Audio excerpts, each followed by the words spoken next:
नमस्कार, जय हिंद, वंदे मातरम। आपने देखा होगा, एक बहुत ज्यादा इंपॉर्टेंट बात मुझे करनी है, 2-3 मिनट में ही खत्म करूंगा, टेंशन मत लेना। कुछ मैंने एक चीज देखी है कि आजकल मतलब 2-4 10 लोग नहीं है, बहुत सारे लोग हैं बड़ी मात्रा में। खैर, काम करने वाला व्यक्ति तो काम कर रहा है, उसको तो जो काम वाला व्यक्ति होता है वो बहुत ज्यादा टेंशन लेता भी नहीं चीजों की। लेकिन मैं एक चीज नोटिस कर रहा हूं, हालांकि मैं इन चीजों पर बोलता नहीं हूं, लेकिन फिर भी कुछ लोग हैं जो इसी बात पर वीडियो बनाए दे रहे हैं कि अब कट ऑफ चलेगी, डेट चलेगी, फिजिकल की डेट अलग चलेगी, वो अलग चलेगी। बताने वो यही चीज आया है, लेट मी रिपीट, कि बताने वो यही चीज आया है कि ये डेट चलेगी, वो डेट चलेगी, लेकिन बताने किसकी आया है? दूसरे लोगों की बताने आया है। बहरूपिया पना, मतलब एक तरह से आपको पता है बच्चे का इस समय पढ़ने में मन नहीं लगेगा, और जिसका लगेगा उसको तुम्हारा कहने से या ना कहने से, या करोड़ों वीडियो से ज्यादा अपलोड होते हैं यूट्यूब पर सिंगल डे के अंदर। जिस व्यक्ति का कोई, जैसे अब सारे लोग तो एसएससी जीडी की तैयारी नहीं कर रहे, कुछ एक एरिया है 40-50 लोगों का, वो जीडी की तैयारी कर रहा होगा।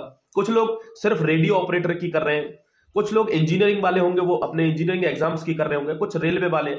तो अब ऐसा नहीं है कि पूरा भारत ही इस पर झुक गया है। प्यारे भाई, बहुत ही सटीक बात और कैलकुलेटिव बात बोलता हूं कि जिसका आपका एग्जाम है, आप उससे रिलेटेड खबरें देखते रहिए जब तक कि आपका रिजल्ट नहीं आ रहा है, जब तक कि आपका फिजिकल डेट नहीं आ रही, या आपको आपकी कोई एंग्जाइटी है, आपको अपनी कट ऑफ चाहिए या कुछ भी चाहिए, आप अपनी खबरें देखते रहना भैया। और हां, ये कहता हूं कि जरूरी नहीं है किसी एक चैनल पर देखिए, जहां आपको अच्छा लगे। 4 जगह अच्छा लगता है, 4 जगह देखिए, फ्री है आप इसके लिए, पैसे नहीं देने पड़ रहे इसके। रही बात ज्ञानबाजी की, तो वो तो कोई भी कर सकता है, वो करोड़ों लोग हैं यूट्यूब पर, वो भी करेंगे भाई। अब दूसरी बात, अगर आपका पढ़ाई का टाइम है तो भाई आप करोगे ही।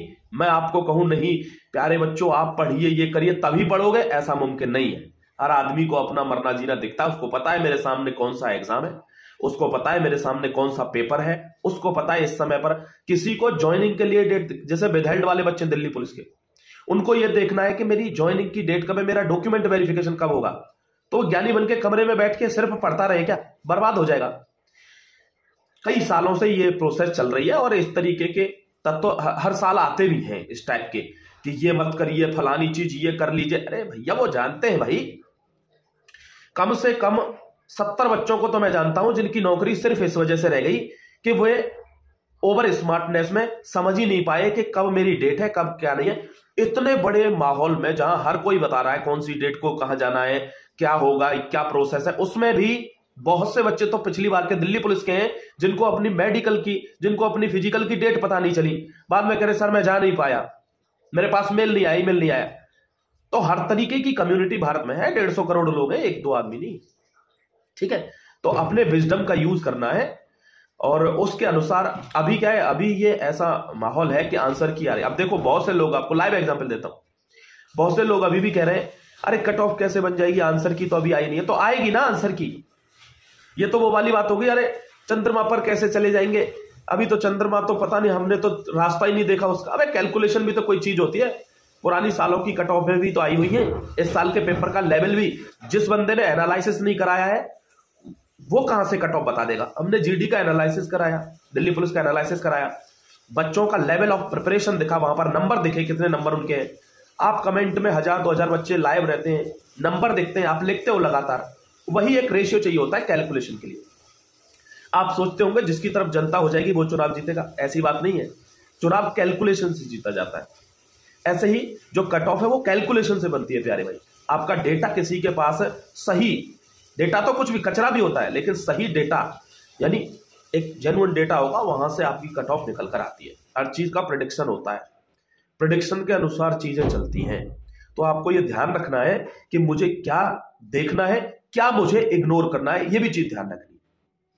अभी कुछ लोग कह रहे हैं अरे 12 तारीख तक एग्जाम है, 12 तारीख तक डेट आई थी, 20 से 12 तारीख तक की, लेकिन एडमिट कार्ड जो जारी हुए हैं वे जारी हुए हैं ओनली 7 तारीख तक के।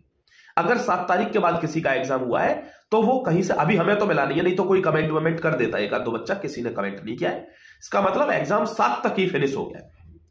एक दो कोई जैसे पिछले साल मणिपुर वाला केस था, वो रिजल्ट नहीं आया था, उनका रह गया था इंसर्जेंसी की वजह से, ऐसा कोई केस होगा तो वो उसको हैंडल करेगा आयोग। लेकिन अभी 7 तारीख तक का डेटा है। दूसरी बात, सबसे ऑथेंटिक बात, कि जो आपकी लिंक जो जनरेट हुई है ना, वो ऑफिशियल लिंक जनरेट हुई है। 1 से 2 दिन में वो लिंक काम करने लगेगी। तो लिंक तभी जनरेट होती है जब उस पर डेटा अपलोड होना हो। तो अगर 12 तारीख तक एग्जाम था तो अभी लिंक जनरेट हो जाती क्या? नेवर। तो विजडम चाहिए। अभी देखो बहुत से तो बच्चे ही हैं, वो बात अलग है कि उनको ऐसा लगता है कि मैं बहुत ज्यादा अब बड़ा हो गया हूं, ज्ञानी हो गया हूं। प्यारे बच्चे, बच्चा बच्चा ही रहता है। जब तक आपने अभी कोई सरकारी महकमे में नहीं गए हो तब तक आप बच्चे ही हो, समझ गए? तो अभी लिंक जनरेट हुआ है तो उस पर डेटा अपलोड होगा, 1 से 2 दिन लग सकते हैं। तो आपके आंसर की आने वाली है। जैसे ही आंसर की आएगी, अब देखो कुछ लोग कहेंगे सर आंसर की से पहले कैसे डिसाइड कर लें कि आपके इतने क्वेश्चन सही है? बुद्धि नहीं है क्या? आयोग कभी भी मैक्सिमम 5 प्रश्न लेकर चलते हैं। 5 प्रश्नों में मैक्सिमम ऐसा हो सकता है प्री प्रिडिक्शन में कि वो आपके गलत हो, आयोग ने दूसरे आंसर दे दिए हो, या आपके सही हो, आयोग के आंसर दूसरे हैं, इस वजह से गलत हो गए। 5 से ज्यादा नहीं होते। कोई बेवकूफ नहीं। अभी कोई कहेगा गांधी जी कौन थे, तो अब तुम अलग लगा दोगे, वो अलग लगा देंगे, ऐसे प्रश्न आएगा? निहायत ही सरल पेपर आया है। तो प्रेडिक्शन का मतलब होता है लम्स हो। तो आपका प्रेडिक्शन है पूरा, ठीक है? विजडम का यूज करना है, और जो चीज आपको लगती है कि हाँ ये मेरे लिए जरूरी है, दुनिया क्या कर रही है फर्क नहीं पड़ता। आपको तो पता है, लोग तो प्रधानमंत्री मुख्यमंत्रियों को भी गाली देते हैं, तो क्या वो ये कह दें कि भाई मैं गलत हूं? है ना? वे अपनी कैलकुलेशन में लगे रहते हैं, क्यों? उनको रिजल्ट दिखाना है। ठीक है भैया, चलिए, जय हिंद, वंदे मातरम। और एक पोल चला हुआ है, उस पोल पर आप जरूर अटेंड कर लें उसको ईमानदारी से। मैंने वहां लिखा हुआ है कि एसएससी जीडी मतलब फौजी, किसी भी डिपार्टमेंट में। तो भैया आपको फौजी बनना है तो फौज का पहला रूल होता है ईमानदारी। हर फौजी का पहला नियम देश के लिए ईमानदारी होता है। तो वो जो पोल मैंने चलाया हुआ है, लड़कियों के लिए भी है, लड़कों के लिए भी है, उस पर ईमानदारी से वोट करना। 2 पोल और लाऊंगा मैं, कैटेगोरिकली पोल होंगे वो, उन पर और वोट कर देना, तो एग्जैक्ट कट ऑफ निकल कर आएगी, बिल्कुल लमसम एग्जैक्ट। ठीक है, चलिए, जय Hind, Vande Mataram, God bless you प्यारे दोस्तों।